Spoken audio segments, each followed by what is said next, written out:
On est le 19 juillet, le mercato est ouvert et pendant que tout le monde profite de la plage et du soleil, personnellement, je suis enfermé chez moi, je me demande quelle équipe va réussir à mettre la main sur Gift Orban. La question est simple, elle est intéressante puisque le Nigérian est un joueur hype du moment et pourtant, quasiment personne n'avait entendu son nom il y a peu. Si on retourne dans le temps, un an avant que le monde ne le découvre, il faut aller au Togo pour retrouver sa trace. À cette époque-là, il est un footballeur même pas professionnel qui essaie par tous les moyens de percer. C'est sa dernière ligne droite, la dernière année où il peut y croire, sa dernière chance d'atteindre son rêve, repéré pour participer dans un tournoi organisé par un agent gérant les intérêts de joueurs africains en Norvège, comme David Datro Fofana. Il réussira en quelques minutes à taper dans l'œil d'un des scouts, venu chercher une pépite pour son club. Considérant Orban comme un énorme talent, il l'a rapidement invité pour un stage dans son club, alors en seconde division norvégienne. Pas totalement convaincu, le staff du club ne retiendra pas le joueur qui retournera en Afrique à l'aspiration de son visa touristique. Un énorme échec, au lieu de retourner au Togo, il rentre dans le pays de sa famille et rejoindra un nouveau club au Nigeria tout en commençant à imaginer une carrière de policier. Mais coup de tonnerre, le club norvégien revient à la charge et le rappelle. La réserve a besoin d'un buteur, le scout aura été entendu et l'objectif en rappelant Orban est de lui offrir une chance de prouver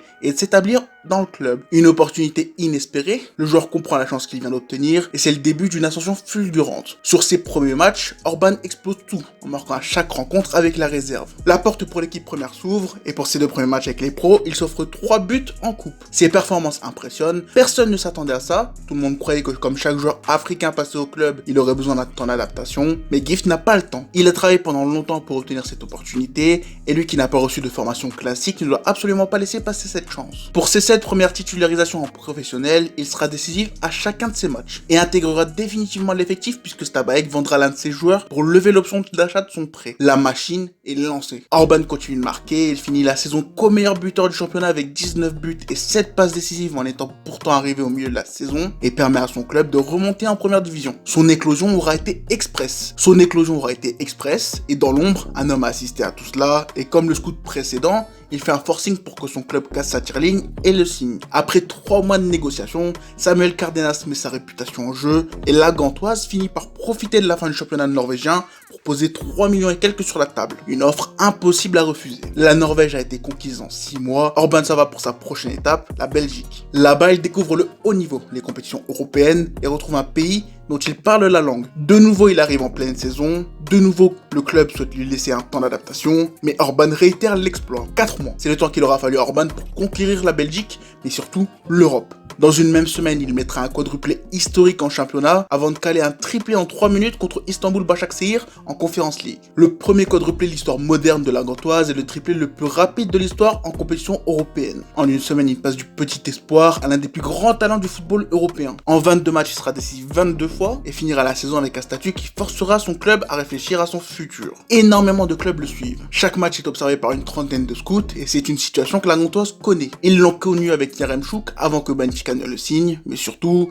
ils l'ont connu avec Jonathan David. Les deux parcours se ressemblent assez, ils n'ont pas eu de formation académique classique, mais ils ont su saisir les opportunités qui se sont présentées. J'en ai déjà parlé d'ailleurs dans ma vidéo sur le Canadien. Et l'objectif du club est de réussir à obtenir autant, voire plus de la vente de Gift Orban. 2 clubs ont été fortement liés aux joueurs, l'ont beaucoup observé et seraient tentés de le recruter. Les deux sont des clubs français, Lille et Lens. Un duel nordique assez rare, ce n'est pas la première fois qu'ils s'affrontent sur le marché, et je pense que c'est une première pour un transfert de cette importance. Les deux clubs vont perdre leur attaquant titulaire, vont recevoir un sacré chèque pour David et Openda, et visent le Nigérian pour prendre la place vacante en la pointe de l'équipe. Dans un monde normal, Lens devrait avoir le dessus. Le club a joué la Ligue des Champions, le départ d'Openda a déjà été acté, c'est une voie royale pour passer devant son rival. Mais pourtant, dans la presse, tout indique que c'est Lille qui reste dominant dans le dossier. Les 100 et or ne seraient pas prêts à faire un tel pari et miser autant sur un seul joueur, puisque la Gantoise demande 35 millions pour son buteur. Un montant qui permettrait au club d'exploser la vente record du championnat belge. De l'autre côté,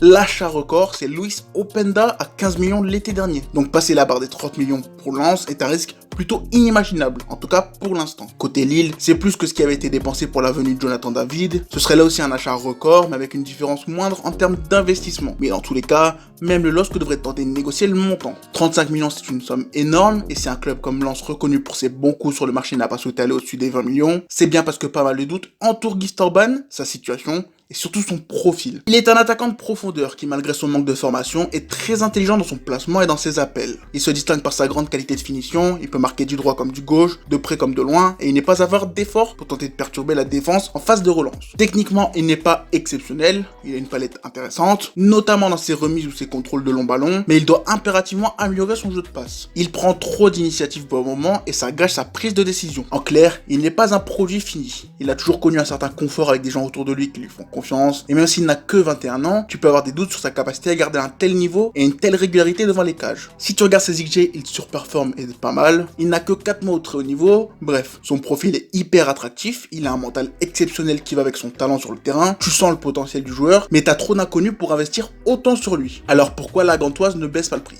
Bon bah ça paraît évident, Gardena et le club veulent le garder, le prix reflète l'importance qu'il a pour le club, mais dans le même temps, tout le monde sait que le garder est impossible. L'idée est d'obtenir le maximum possible. Je doute que la barre des 35 sera atteinte, mais je pense que le prix du joueur devrait taper un peu en dessous de celui de Jonathan David. Selon l'équipe, son ancien club tient 15% sur le transfert, et je pense que c'est pour cela que le prix est aussi haut. En baissant le prix et en faisant croire au futur acheteur qu'il a bien négocié, tu pourras caler toi aussi un pourcentage sur la revente, et quand tu connais le pouvoir d'attractivité de la Ligue 1, tu sais que tu pourras ressortir avec un beau billet. La Gantoise n'est pas non plus en position de force totale, tout le monde connaît les difficultés financières du championnat belge, il est donc difficile de rester autant gourmand très longtemps. Avec toutes ces informations, normalement tu comprends la complexité de la situation, tu comprends pourquoi Lens a tourné la page en cherchant d'autres pistes comme Batshuayi, et puisque t'es sympa, je te laisse aussi avec une petite info, puisque le Tunisien Hamdi Labidi serait pisté par le club belge pour la succession. Concernant Orban, partir à Lille ressemble à un très bon choix. Le club sait gérer ce genre de situation, pas mal de promesses offensives vont profiter du système lillois, et il sera intéressant de le voir évoluer et grandir sous Paulo Fonseca. Avec Bayo en quête de rédemption, la concurrence sera intéressante à suivre, et j'ai hâte de voir si l'expérience va le rendre meilleur,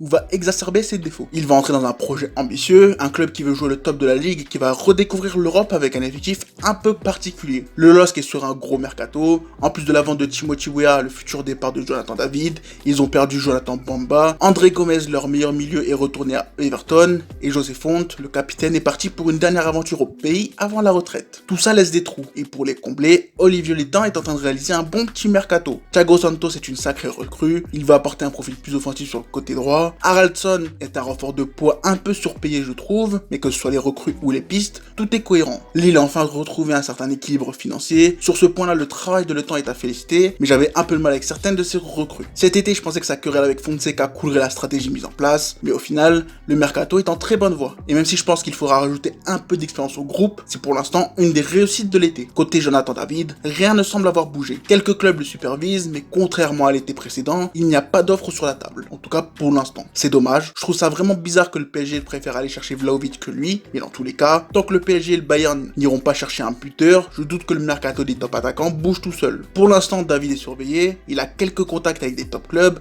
mais aucun n'a l'argent pour le prendre. C'est une situation intéressante et ça mériterait carrément une vidéo, et qui sait, peut-être qu'elle arrivera plus vite que prévu.